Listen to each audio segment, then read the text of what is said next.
House Speaker Paul Ryan stoking more speculation about a contested GOP convention, despite insisting he's not running. His actions, though, from a trip to Israel to a newly released campaign-style video, indicate that Speaker Ryan, well, he is running for something. An article in New York Times suggests that the speaker is creating a parallel campaign to help Republican congressional candidates or reboot the party if Democrats win the White House in November. It says, quote, Mr. Ryan is creating a personality and policy alternative to run alongside the presidential effort, one that provides a foundation to rebuild if Republicans splinter and lose in the fall. David Webb is host of the David Webb Show on Sirius XM Patriot and a Fox News contributor. And Rick Ungar is a Democratic strategist, senior political contributor at Forbes.com and co-host of Steele and Ungar on Sirius XM. It's the end of the segment. You guys do a lot of stuff. Yeah. All right, so Paul Ryan, we've heard actions speak louder than words. Believe what you see, not what you hear. What is he doing, David? He's doing what a lot of other speakers have done. So here's what we've got a couple of dynamics. Ryan is the last of the young guns. You know, they were going to take over and reshape the future of the party. Cantor's out. Ryan's now speaker. He's taking advantage of a time when his name's been floated by those who oppose both Ted Cruz and Trump.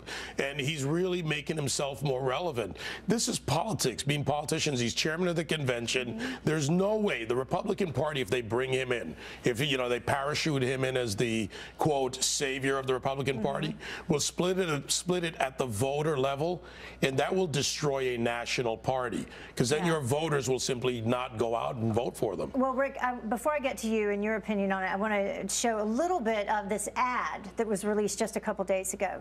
Look at this. What really bothers me the most of politics these days is this notion of identity politics, that we're going to win an election by dividing people, rather than inspiring people on our common humanity and our common ideals and our common culture, on the things that should unify us. Looks pretty presidential. What do you think? You know, this is going to be no fun at all, because most of what David just said I agree with. So, well, I'm right. Well, occasionally. Occasionally. Now, listen, he's in a no-lose position. He's going for a twofer here. He's got this secret campaign going on should the convention want to turn to him. He's doing what he did when he went after the speakership, which is saying, no, no, no, not me. I don't want it. I don't want it. Right. And then he takes it. But if it doesn't work out that way, and David happens to be right on that, it's a bad idea for the Republicans to do it. Paul Ryan will not beat the Democratic nominee.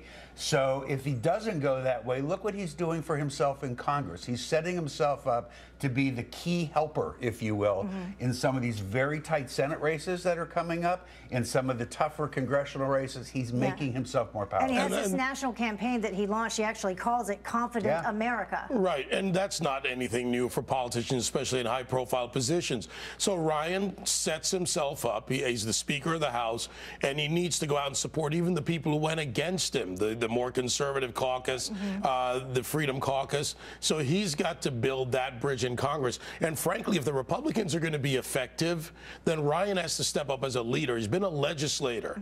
Now he needs to be a leader in Congress. And that means the ones who got him to the majority, you know, you got to dance with the ones who brung you, so to speak, for my Texas friends. Well, Ryan had better start doing that, or the Republicans are going to be split in Congress. So, in terms of coalescing behind someone, how does someone like Paul Ryan do that when you have the Trump supporters saying that, you know, we won't show up if he's not the nominee? You have the Cruz supporters, you know, who are adamant and passionate as well. He doesn't. Nobody does. If it gets as ugly at the Republican convention as we all think it might, there's no such thing as getting them to coalesce. If it's Paul Ryan, if he were to walk out of the nomination, Republicans by the droves will stay home. But that's not his strategy, I don't think. I think his strategy is, as he kind of said, if the party falls apart, I'm going to be the new rock upon which it's built. Would he be doing this if Trump and Cruz weren't the final two candidates? I don't think he would be. I think he's also taking advantage of it. He's very sharp on social media.